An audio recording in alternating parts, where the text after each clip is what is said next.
Hey guys, today we're working with VirtualBox, so we're going to go ahead and go to virtualbox.org and we're going to go to the download section and then click on Windows Host to download the Windows version. I'm going to get that downloaded and installed, and then today we're going to be installing Ubuntu server as a virtual machine onto our computer. So we're going to need the Ubuntu server 20.0.41, which is the latest version out right now, so this is downloading.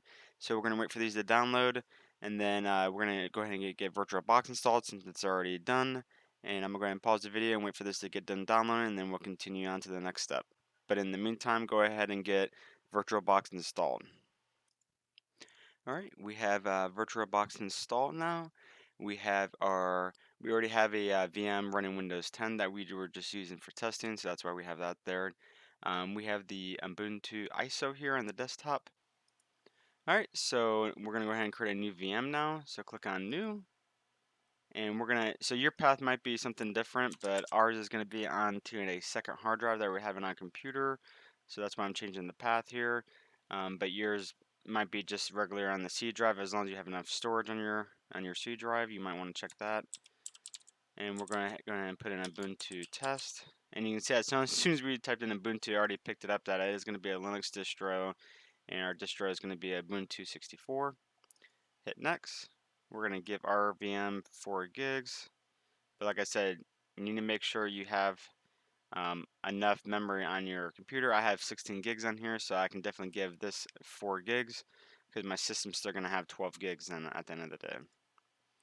So we hit create, and then now we're going to create a new virtual disk where it's going to create it in that folder. The VDI is fine. VMDK is you can use it like in VMware and things like that. VHD is a virtual hard disk that you can actually mount later at a later point onto the like a Windows computer. But VDI is fine. We're just gonna leave it like that. Hit next. Dynamically is set fine because basically, if you send in 100 gigs, it's not going to use 100 gigs. It's going to just use whatever it's using. So if it's using 20 gigs, it's going to only use 20. The fixed size, we give it the whole 100 gigs right away and will not shrink it. So dynamic is fine for the default for this. And then you can see it's going to create within that folder that we set earlier. That's fine. And we're actually going to give our server 20 gigs. But you can set whatever you need. All right, then we hit create.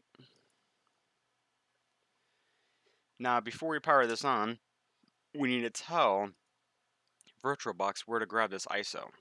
So we're going to click on here, go to settings, and then we're going to go to storage, and you can see our control IDE is empty. So we're going to mount an ISO to it. So we're going to choose a disk file, browse to our desktop, double click on that Ubuntu, and then hit OK. And then we can go ahead and hit start now.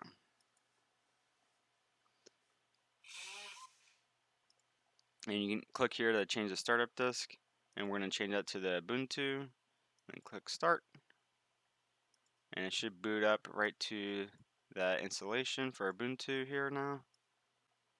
There you have it. Now we're going to be booting up here, and we're going to run the installation. It's just checking the ISO to make sure there's no errors. Just let this run through. Alright, now we're here at the installation. So we're going to hit English. And here you can change your adapters. Mine are perfectly fine where they're at, so if you need to change it, go ahead and modify it. But I'm not going to change that. I'm going to use the entire disk. Hit done. And it's going to create all those partitions. That's fine. Ubuntu VM.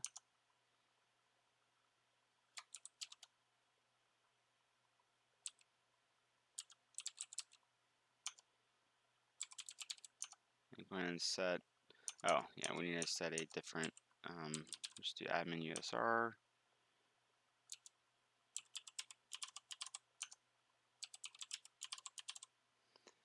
And then hit done. And then we do want to install OpenSSH. That's so we can actually SSH into our machine. So we hit done on that.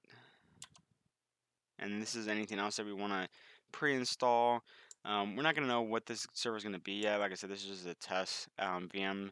But if you need something, then go ahead and simply hit space to check it. But we don't need any of this. We just need SSH, because then we can SSH into it and install anything else that we might need.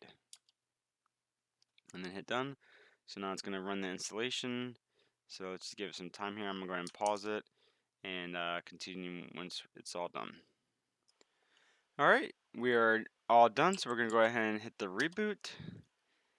And then we're going to unmount that drive here. So we need to go to settings and then go to storage. And it looks like it already dismounted that drive, so that's fine. Sometimes it doesn't always do that. So let's go ahead and hit enter, because we don't want it to boot up to the drive anymore. We want it to actually boot from the hard disk. And it should be booting up here in just a minute.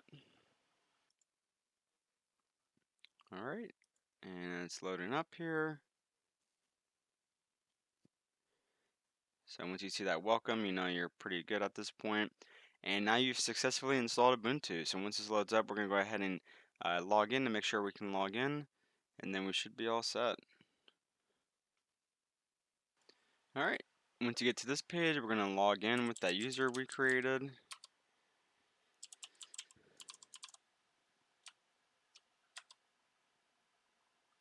And then type in our password.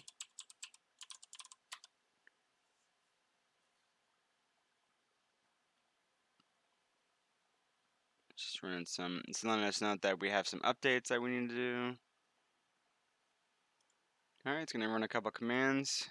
So let's go ahead and do sudo apt-get upgrade, because we have some pending updates to do. So you always want to make sure you do any pending updates, just so your box always stays with the latest version of security patches and patches for the actual OS. So it's like doing a Windows update on your Windows machine. So just make sure you always keep your Ubuntu server and any really Linux distro updated by running that simple command. At least on Ubuntu, that's the command for the update. It might be different between CentOS and any other Linux distro. But that concludes this, you guys. So this is how you can install Ubuntu using VirtualBox on your Windows machine, so you can have a Linux environment or just use as a testing machine, and also how to update it. Thanks, you guys. See you in the next video.